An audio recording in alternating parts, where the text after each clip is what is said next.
ప్రజల ఇళ్లపైన బుల్డోజర్ ఎక్కిస్తాము, అడ్డం వచ్చిన వాళ్ళని తొక్కిస్తాము అనేదైతే ప్రభుత్వము ప్రకటించిందో ఈ నేపథ్యంలో ఇక్కడ ఉండేటువంటి ప్రజలు అనేక రకాల భయానకమైనటువంటి పరిస్థితుల్లో ఉన్నారు.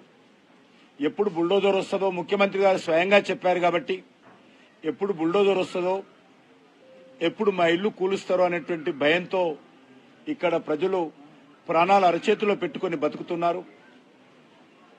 ఇక్కడ కుటుంబం దగ్గరికి వెళ్లి మీరు అడిగినా కూడా వాళ్ళ యొక్క బాధలు, వాళ్ళ యొక్క దీన గాథలు వర్ణాతీతం. మేము ఏ ఇంట్లో అయితే ఉన్నానో శంకరమ్మ గారి ఇంట్లో వాళ్ళ భర్త రిక్షా కొట్టేవాడు. రిక్షా కొట్టి కుటుంబాన్ని పోషించాడు. ఈమె ఇళ్లలో వంట పాత్రలు శుభ్రం చేసి కుటుంబాన్ని పోషించింది శంకరమ్మ. వాళ్ళ ఇంట్లో నేను రాత్రున్నాను. ఆమెకు 4 కొడుకులు, 4 కూడా 4 ఫ్లోర్లలో నివాసం ఉంటారు. ఈరోజు మాకు డబుల్ బెడ్రూమ్ ఇల్లు ఇస్తే మేము ఎక్కడ పోతాము? మా పిల్లలు ఇక్కడ చదువుకుంటున్నారు, మా డాక్టర్లు ఇక్కడ ఉన్నారు, మా పిల్లలు పుట్టినప్పటి నుంచి కూడా డాక్టర్లు ఇక్కడే చూస్తున్నారు. మరి ఈ పరిస్థితుల్లో మాకు మరి ఎక్కడికి పోవాలి? మేము గతంలో 30-40 సంవత్సరాల క్రితం ఇక్కడికి వచ్చాము. ఇక్కడ వచ్చిన తర్వాత పిల్లలు పుట్టారు, ఇక్కడ వచ్చిన తర్వాత పిల్లలు పెద్దగయ్యారు, పిల్లల పెళ్లిళ్లు చేశాము. పిల్లలకు సంబంధించినటువంటి కొడుకులు, బిడ్డలు, మనమనాలు కూడా శంకరమ్మకు వచ్చారు. ఈ పరిస్థితుల్లో మేము 20 మంది ఇంట్లో ఉంటాము. ఎక్కడికి పోవాలి అని ప్రశ్న, ఆవేదన వ్యక్తం చేస్తా ఉన్నారు. ఒక శంకరమ్మే కాదు, ఇంటింటికి కూడా ఒక శంకరమ్మ కథ మనకు అనిపిస్తుంది. ఇంటింటికి కూడా ఒక శంకరమ్మ బాధ, ఆవేదన మనకు అర్థమవుతా ఉంది. అందుకే భారతీయ జనతా పార్టీ ద్వారా ఈరోజు ఇదే బస్తీలో ఈ యొక్క సమస్య ఇల్లు కూలగొడతామని ముఖ్యమంత్రి గారు చేపట్టినప్పటి నుంచి కూడా ఒక 9 నుంచి 10 మంది గుండెపోటుతో మరణించినటువంటి సంఘటనలు ఉన్నాయి. ఆ రకంగా అన్ని బస్తీలలో కూడా అదే పరిస్థితి ఉన్నది. కాబట్టి ప్రభుత్వము ఇది ప్రజారాజ్యం అన్నారు, ప్రజల పరిపాలన అన్నారు, మార్పు అన్నారు, ఇందిరమ్మ రాజ్యం అన్నారు. నేను నేరుగా రాహుల్ గాంధీ గారిని ఒకటే ప్రశ్నిస్తున్నాను. ప్రజాపాలన అంటే ఇదా? ప్రజాపాలన అంటే ఇందిరమ్మ పాలన అంటే ఇండ్లు కూలగొట్టే పాలన? ఇందిరమ్మ రాజ్యంలో ఇండ్లు కూలగొడతారా? లేక మీరు 11 నెలలు పూర్తిగా వస్తుంది కదా, మరొక వారం 10 రోజుల్లో 1 సంవత్సరం పూర్తి చేసుకుంటారు. మరి ఒక్క బడుగు బలైన వర్గాల గృహ సముదాయానికి ఎక్కడైనా మీరు శంకుస్థాపన చేశారా? ఇళ్లు కట్టడానికి పూనుకోలేదు. పేదల ఇళ్ల కోసం ఇంతవరకు ఒక కాలనీకి శంకుస్థాపన చేయలేదు. కానీ ఈరోజు పేదల ఇల్లు కూలగొట్టేటువంటి పని మాత్రము చాలా అద్భుతంగా జరుగుతూ ఉంది. గతంలో మనం చూశాము, అనేక మంది ఎవరైనా పేదలకు మేలు చేసి నిర్మాణాలు పూర్తి చేసి వాళ్లకు కూడు గూడు కల్పించి మంచి పేరు తెచ్చుకోవాలనుకుంటారు. కానీ ఇప్పుడు ఉన్నటువంటి ముఖ్యమంత్రి ఇల్లు కూలగొట్టి మంచి పేరు తెచ్చుకోవాలనుకుంటున్నారు. ఇంకొక మాట అంటున్నారు ముఖ్యమంత్రి గారు, కాంగ్రెస్ పార్టీ నాయకులు, మీరు మూసికి వ్యతిరేకమా? మూసి ప్రక్షాళన చేయొద్దా? మూసి పునర్జీవం చేయొద్దా? నేను ప్రాక్టికల్ గా ముఖ్యమంత్రి గారికి మనవి చేస్తా ఉన్నాను. మీరు అనుకున్నటువంటి ప్రాజెక్టు పూర్తి చేయాలంటే వేలాది మంది పేదల ఇల్లు నేలమట్టం చేయాలి, వేలాది మంది పేదల నిరాశ్రయులు చేయాలి, పేదల గూడు కూల్చేయాలి, పేదలకు నిల్వ నీడ లేకుండా చేయాల్సిన పరిస్థితి వస్తుంది మీరు అనుకున్నటువంటి ప్రాజెక్టు. రెండోది, మీకు 1,50,000 కోట్లు కావాలంటుకున్నారు. రిజర్వ్ బ్యాంక్ ఇస్తుందా? అమెరికా నుంచి ఇస్తుందా? లండన్ నుంచి తెస్తారా? అది మీరు ఏ రకంగా ప్లాన్ చేసుకున్నారో మీ ఇష్టం, మాకు ఏ రకమైనటువంటి అభ్యంతరం లేదు. కానీ ఈరోజు కృష్ణా నీళ్ళో గోదావరి నీళ్ళో రావాలి. కాబట్టి ఇవన్నీ కూడా ఇల్లు కూలగొట్టడము, అప్పు తీసుకురావడము, డిపిఆర్ తయారు చేయడము, ప్రాజెక్టు కట్టడము, కృష్ణా నీళ్లు తేవడము, గోదావరి నీళ్లు తేవడము, అంతేకాకుండా ప్రధానమైనటువంటి అంశము ఈరోజు 1 కోటి మంది ఉపయోగిస్తున్నటువంటి డ్రైనేజీ ఈ మూసిలో మీరు పంపిస్తున్నారు.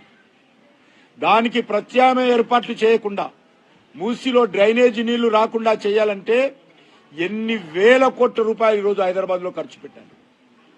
హైటెక్ సిటీలో తీసుకున్నా, జూబ్లీ హిల్స్ లో తీసుకున్నా, బోర్డబండలో తీసుకున్నా, మషూరాబాద్ లో తీసుకున్నా, సనత్ నగర్ లో తీసుకున్నా, సికింద్రాబాద్ లో తీసుకున్నా, ఎక్కడ చూసినా కూడా డ్రైనేజ్ ఓవర్ఫ్లో అవుతుంది. తాగునీటిలో డ్రైనేజ్ కలుస్తా ఉంది. అన్ని కూడా ఇక్కడికే చేరుతాయి, మూసికే వస్తాయి.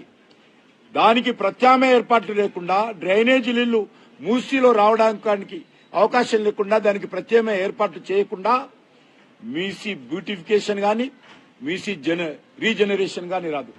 అంతేకాదు, ఈరోజు అనేక రకాల ఇండస్ట్రీస్ పట్టంచెరు నుంచి మొదలు పెడితే, కుత్బుల్లాపూర్ నుంచి మొదలు పెడితే అన్ని రకాల పారిశ్రామిక కాలుష్యం ఇక్కడ వచ్చి కలుస్తుంది. దానికి ఏం చేయబోతున్నారు? ముందు ముఖ్యమంత్రి గారు చేయాల్సిన పని కాలుష్యం రాకుండా ఆపాలి.